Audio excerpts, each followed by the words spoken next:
Recently, Canon announced, very quietly I might add, the newest addition to their EOS Rebel line, the SL3, and in this video I'm going to tell you exactly why I will not be upgrading. Let's take a look.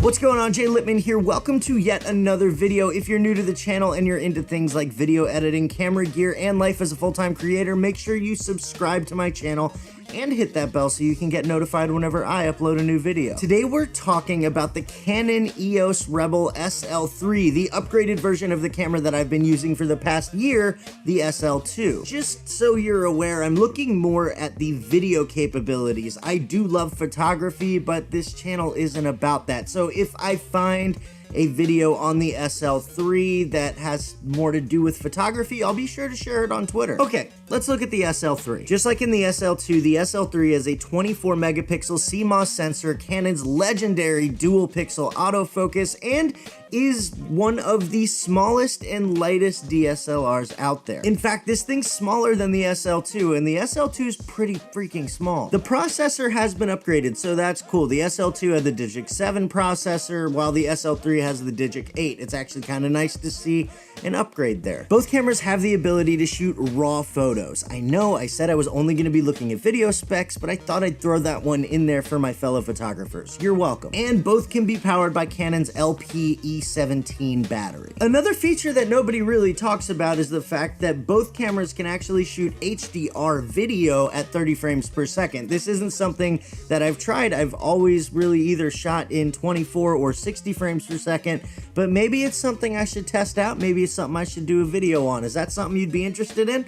Let me know in the comments. Now, things start to get a little bit tricky when we talk about resolution and frame rate. The SL2 has the ability to shoot 1080p at 60, 30, and 24 frames per second. It also had a time-lapse mode, which allowed you to shoot 1080p time-lapse at 30 frames per second. It didn't have any 4K. There's no 4K on the SL2, which is fine, to be honest. At this point, 4K is still more of a luxury than a necessity. Unless, of course, you're filming things for Hollywood or Netflix, in which case, what are you doing with a DSLR? The SL3 does introduce 4K. You can shoot 4K video at 24 frames per second or 4K time-lapse at 30 frames per second, which is awesome. Now, that 4K is cropped in even more than the 1.6 times crop that you get with an APS sensor as it is, so you're gonna want to use a wider lens. That's not a big deal for me. I'm already using the 10 to 18 EFS for vlogging, so it's a easy just swap out. So up until now, the SL3 actually seems like a fairly decent camera and might be worth the upgrade. Here's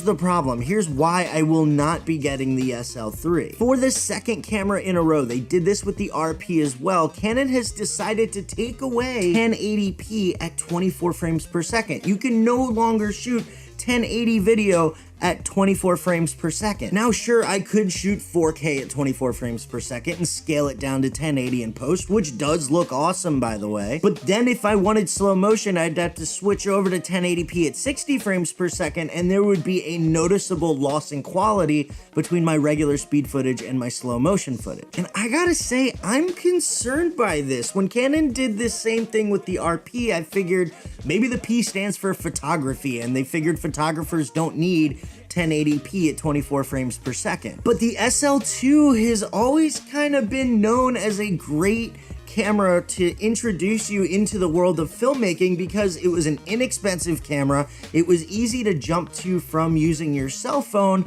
and it had a lot of the features you would need in order to start making decent quality cinematic looking videos, namely 1080p at 24 frames per second. And you would think that with the SL3 you'd be getting more of the same, just an upgraded version of the SL2. Even adding 4K at 24 is fine, but if you're gonna do that, you should add 4K at 60 so everything's the same quality across the board. My question is this a trend that we can expect to see from Canon? Are they gonna start removing features from their more budget-friendly cameras and reserving them for the higher-end DSLRs? I sure hope not, because I might have to start looking at a different camera company. Don't get me wrong, I still love Canon. The color science, the easy to use menus, the autofocus, the flippy screen, they just can't be beat. I just can't recommend the SL3 unless they bring back 1080p at 24 frames per second or add 4K at 60 frames per second. If you want to check out the SL3, I have a link to it below. It's not released yet, but it is available for pre-order. When all is said and done, the SL3 doesn't look like a bad camera, but if you're looking for the first step up from your cell phone into the world of DSLRs,